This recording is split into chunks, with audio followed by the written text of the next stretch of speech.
All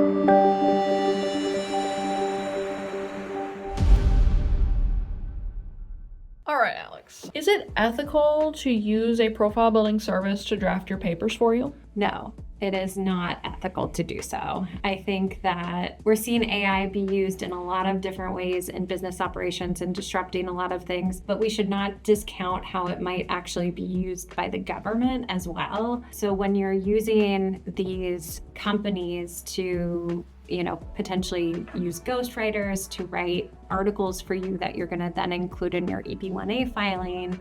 Oftentimes there's a lot of people that are using that same company. And so that company, it's actually not that hard for the government to figure out that trend, to figure out that it's not a reputable publisher. There are problems with that particular publisher. And for an individual applicant, it can be really detrimental because it can raise issues of misrepresentation. And if you even put that in the mind of a USCIS adjudicator, not only can it result in the denial of that specific benefit, the EB1A, but it can also create complications for your non-immigrant status. A lot of people who are filing EB1As are filing them because they already have an I-140 approved. They're just waiting for their priority date.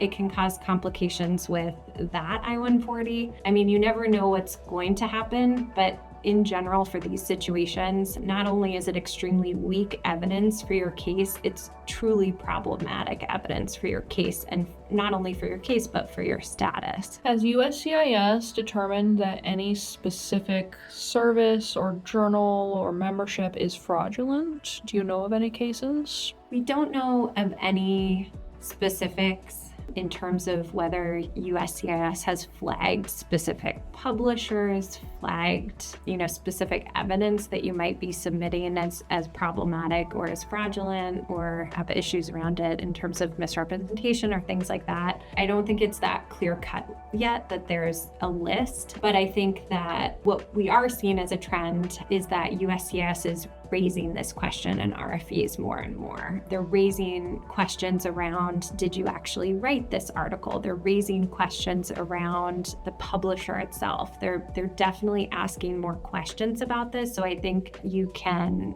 assume that they're becoming more savvy about it. And this isn't necessarily a new trend either. And I think it really just depends on how far USCIS wants to take that type of investigation further, but I don't think it would be that challenging for the agency to figure out. What about investigations? Are there open investigations? Do we know anything? We never know if there's an ongoing investigation until the investigation is over. So I think we don't know as immigration practitioners how closely USCIS is looking at this. We do know as a trend they're regularly raising these types of questions in RFEs.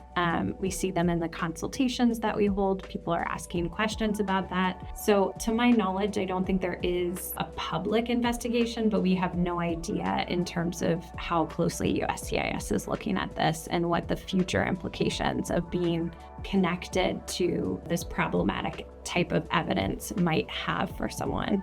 What's your number one tip for ethical profile building that's not going to cause any issues with future investigations or anything like that? I think my number one profile building tip is, and I think EB1A profile building gets a bad rap because it is often thought about in this realm of this problematic evidence where people are trying to build this false acclaim. But what profile building really should be understanding the EB1A criteria, understanding how someone might qualify for in the future for EB1A, and then thinking about the opportunities that you have in your career that might align with your natural career path that would support that type of case, and making sure that you're retaining the evidence of that. And I think ensuring that it's a unique pathway that you're following as well. I think in terms of profile building, what you often see is that people are submitting similar evidence, and some of the evidence doesn't even qualify, but oftentimes you're seeing the same names of organizations over and over again. You're seeing the same names of journals, you're seeing the same names of awards and things like like that. And